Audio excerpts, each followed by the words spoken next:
Vamos lá então, seguindo aqui a segunda parte dessa mensagem, eu estava dizendo que nós devemos, precisamos e necessitamos ter uma conduta diferente dessa conduta que o mundo tem apresentado. Nós não podemos basear as nossas atitudes, as nossas reações em conformidade com tudo aquilo que está acontecendo no planeta, com o comportamento das pessoas. Por isso, Paulo, ele escreve aos Romanos, no capítulo 12, no versículo 2, e diz assim que nós, portanto, não vos conformeis com este mundo, mas transformai-vos pela renovação do vosso entendimento, para que venhamos a conhecer qual seja a boa, a perfeita e a agradável vontade de Deus, para que a gente experimente da vontade de Deus. Então, seguindo aqui a nossa reflexão sobre o que Jesus diz no Evangelho de João, no capítulo 8, versículo 12, sobre ele ser a luz, e sobre os conselhos de Paulo em relação a comportamentos, associações, alianças, que podem sim destruir a vida do cristão, porque Paulo estabelece aqui princípios, e eu falei o primeiro, é que a justiça e a injustiça não podem andar juntos. Não é? Também Paulo diz que não se pode prender um julgo os fiéis com os infiéis, e que também não há comunhão entre luz e trevas. Então, nós vamos perceber, seguindo a leitura do texto da carta aos Coríntios, que no versículo 15, o apóstolo Paulo diz assim: e que harmonia há entre Cristo e Belial? Qual a harmonia? Não pode existir. Não existe harmonia. Não existe. E ele ainda vai dizer: e que consenso tem o santuário de Deus com os ídolos? Pois nós somos santuários do Deus vivo. Veja, o Espírito Santo de Deus habita em você. Agora, para que o Espírito Santo de Deus encontre em você morada, para que o Espírito Santo de Deus tenha no seu coração, na sua vida, um habitat que é necessário para que ele possa habitar, depende de você, depende de mim, de todos nós, prepararmos e termos o nosso coração limpo. Trazendo e fazendo aqui uma analogia bem simples. Quando você chega na sua casa à noite e você chega e entra num cômodo, no quarto, na sala, na cozinha, qualquer cômodo da sua casa, está escuro, o que é que você faz? Você vai lá onde está o interruptor, você aciona com o seu dedo o interruptor, e a partir desse momento a corrente elétrica que fecha aquele circuito elétrico, ela vai chegar até a lâmpada e então haverá claridade, haverá luz onde havia trevas. Ou seja, houve no mundo físico, na sua vida aí, na sua casa, no seu quarto, aí onde você entrou, na sua cozinha,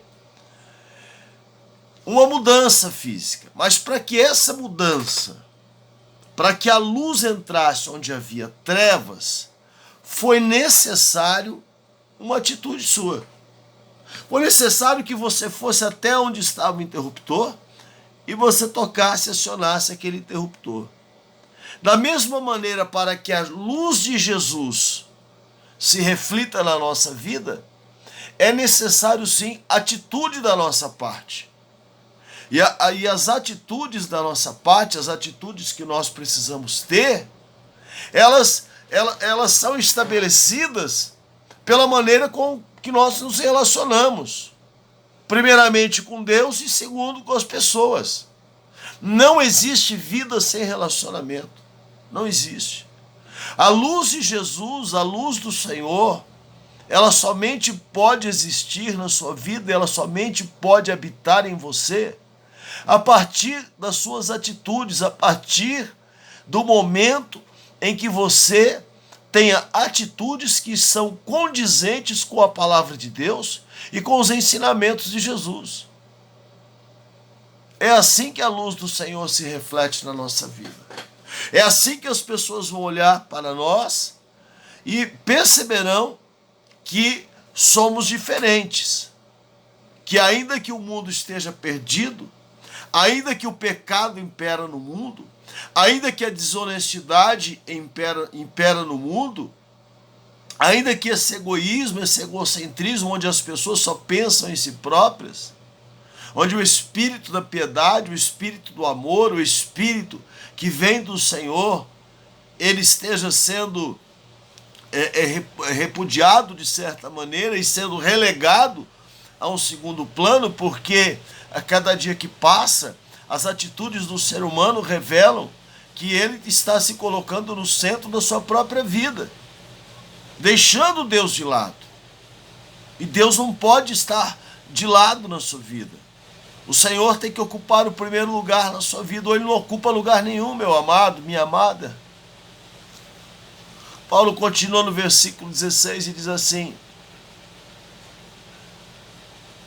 que nós somos santuário do Deus vivo, como Deus disse, neles habitarei, e entre eles andarei, e serei o seu Deus, e eles serão o meu povo.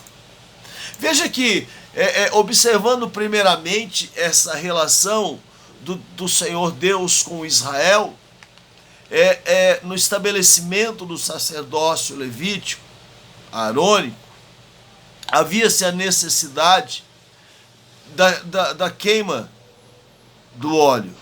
A iluminação era feita através do azeite. Mas Deus havia estabelecido um padrão para o azeite. Tinha que ser um azeite bom.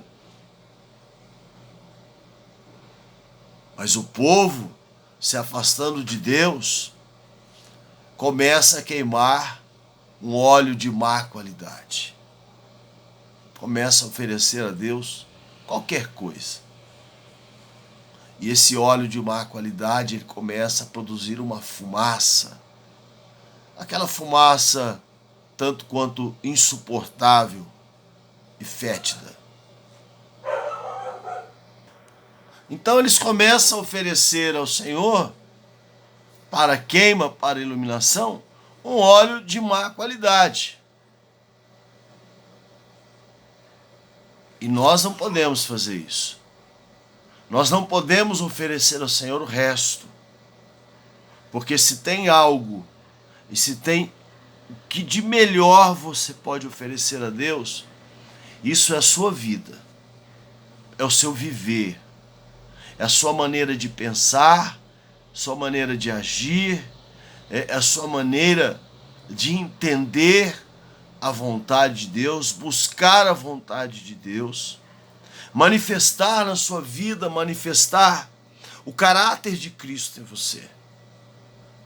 Não fazer como tem sido uma prática proeminente no meio evangélico, ou no meio cristão, como queira, e qualquer prática de pessoas que dizem crer em Deus, a prática que pegam um versículo da Bíblia, isola ele, dele se faz uma doutrina, ou se pega um versículo da Bíblia para se defender e acusar o outro, porque aí o Espírito de Deus não vai estar em você, porque o Espírito de Deus é justiça, ele é amor, bondade, benignidade, mansidão, paz. Então o Espírito de Deus, ele não vai habitar no seu coração se o seu coração estiver cheio de mágoa, de rancor, de ódio, com desejo de vingança. Aí ele não pode habitar. Porque essas situações, essas atitudes, esses sentimentos, melhor dizendo, eles não condizem com o Espírito Santo de Deus. Eles não condizem com o comportamento e com as atitudes e com a maneira que Jesus começou a ensinar os seus discípulos e também a nós, porque em João 17, a palavra do Senhor revela a oração que Jesus fez até por nós mesmos e por todos aqueles que ainda irão crer no seu nome. Amém? Então não há comunhão entre luz e trevas, não existe. Não existe. Não há comunhão entre justiça e injustiça. Não existe. Não há, meu irmão.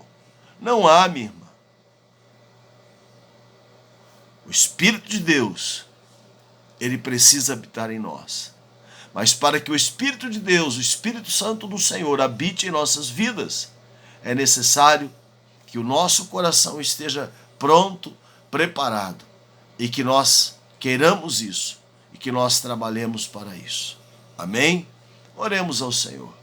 Deus eterno e maravilhoso Pai, Deus de Abraão, Isaque, Deus de Jacó, eu oro nesse momento, nesse dia, apresento a Ti a vida de todos aqueles que me assistem, de todos aqueles que me ouvem, e peço, Senhor, que o Senhor venha tocar em cada coração, em cada mente, que o Senhor, ó Pai, em nome de Jesus, venha ajudar e fortalecer a todos os meus irmãos a superar, ó Deus, todas as dificuldades, principalmente aquelas ligadas à sua alma, ligadas às suas atitudes, ao seu querer, ao seu sentir, meu Pai. Que o Senhor venha tirar dos corações a mágoa, o rancor, o desejo de muitas vezes fazer justiça com as próprias mãos, mas que o Teu Espírito Santo venha habitar de uma forma sobrenatural, para que a justiça do Senhor venha se manifestar na vida de cada um, para que a luz de Jesus venha habitar na vida de cada um, e para que todo sentimento e atitude de trevas seja arrancada da vida do teu povo. Em nome de Jesus eu oro e abençoo teus filhos, ó Pai, nesse dia, em nome de Jesus. Amém e graças a Deus. Queridos, eu me despeço na graça e na paz de nosso Senhor e Salvador Jesus Cristo. Fiquem todos com Deus. Que Deus te abençoe poderosamente, que o Espírito Santo encontre no seu coração morada, que o Espírito Santo de Deus encontre no teu coração guarida, que o Espírito Santo de Deus haja poderosamente na sua vida. Amém? Olha, não se esqueça, compartilhe esse vídeo com mais alguém. De graça recebemos, de graça nós devemos dar. Assim nos ensinou Jesus. Bom dia, boa tarde, boa noite.